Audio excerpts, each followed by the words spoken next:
Dulu saya seringkali memulai tulisan dengan mengatakan bahwa enak betul jadi Jokowi. 2 periode menjabat sebagai wali kota Solo belum selesai, sudah digadang-gadang maju sebagai calon gubernur DKI Jakarta dan menang mudah pula dengan menumbangkan petahana Fauzi Bowo. Apa itu tak enak? Dan belum setahun Jagung menjabat sebagai gubernur DKI Jakarta, sudah digadang-gadang lagi hendak maju sebagai calon presiden dan akhirnya menang mudah pula melawan Prabowo Subianto. Kendati waktu itu hanya didukung oleh PDIP, PKB, Nasdem dan Hanura yang waktu itu tergolong minoritas di DPR. Jokowi menjadi legenda tersendiri dalam perpolitikan modern di Indonesia. Orang yang bukan siapa-siapa menjadi sesuatu yang siapa-siapa Jokowi ini. Bukan tak ada kritik, banyak juga kritik dan keras-keras juga. Tapi kritik-kritik itu seperti menerpa ruang hampa. Mulai dari kritik-kritik yang menurut saya remeh-temeh, seperti ijazah palsu misalnya, hingga kritik yang mengarah kepada fitnah organisasi terlarang dan lain-lain. Silsilah Jokowi seolah-olah kabur. Padahal saat menjadi wali kota Solo, itu sama sekali tak pernah dimunculkan. Tak cukup 1 periode, Jokowi lanjut ke periode kedua menjadi Presiden Republik Indonesia.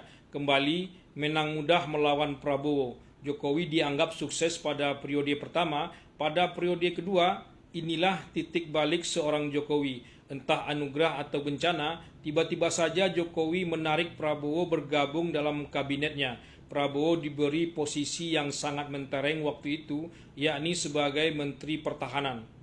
Orang tak menyangka juga Prabowo bersedia dan mau turun kelas dari posisi sebagai capres yang satu level dengan Jokowi menjadi bawahan Jokowi. Jokowi dan Prabowo seperti mendapat ilham untuk bersatu. Dan benar saja krisis dunia akibat COVID-19 datang mendera. Banyak negara yang ambruk akibat krisis ini. Indonesia malah berjaya dan menjadi salah satu negara yang paling sukses menghadapi krisis dunia akibat COVID-19 ini.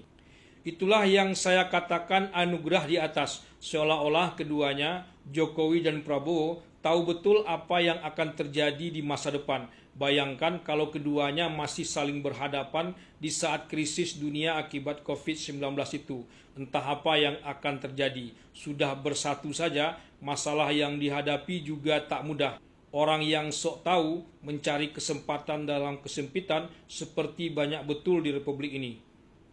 Setali 3 uang bencana ternyata juga mengintai di situ. Pendukung masing-masing, baik Jokowi maupun Prabowo, seperti tak mau menerima. Akibatnya, Jokowi dan Prabowo diserang dan dihujat oleh pendukung fanatik masing-masingnya. Titel pengkhianat diterima 2 orang sekaligus dari arah yang berlawanan.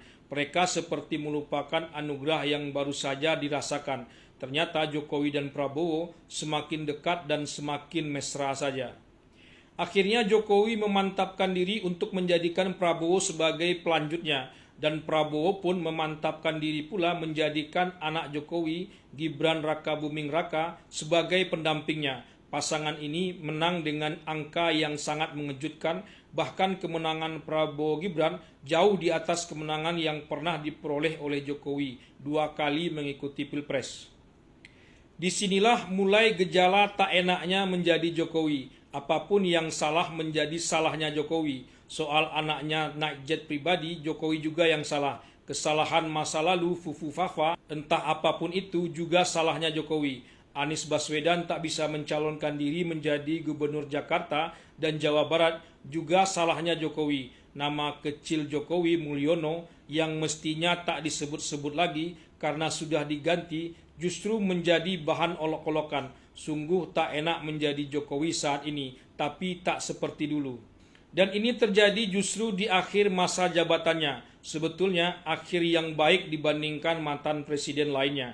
Tapi seolah-olah dianggap akhir yang buruk. Tapi menariknya resep terakhir yang digunakan Jokowi dan keluarganya menghadapi orang-orang yang masih marah dan kecewa terhadap dirinya seperti yang diungkapkan Jeffrey Giovanni, Ketua Dewan Pembina PSI, yakni mendiamkan saja dan tak meminta dibela oleh siapapun lagi. Ia seperti ingin menghadapi dan menikmati sendirian segala kekecewaan dan kemarahan orang yang dialamatkan kepada dirinya dan keluarganya. Setelah begitu enaknya menjadi Jokowi, saatnya juga merasakan tak enaknya menjadi seorang Jokowi.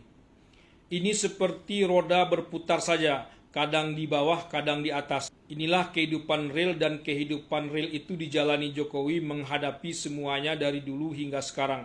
Jokowi memang bukan politisi biasa, untuk tak mengatakan politisi ulung. Ia kerap berpikir terbalik, mencoba hal yang tak biasa, tak hanyut saat dipuji dan tak putus asa saat dicaci maki. Wajar Prabowo yang terlihat begitu hebat justru mengaku banyak belajar dari Jokowi. Saya tak pernah memilih Jokowi sekalipun, justru terus-menerus memilih Prabowo, dan baru sukses justru saat Prabowo bersama Jokowi. Begitulah.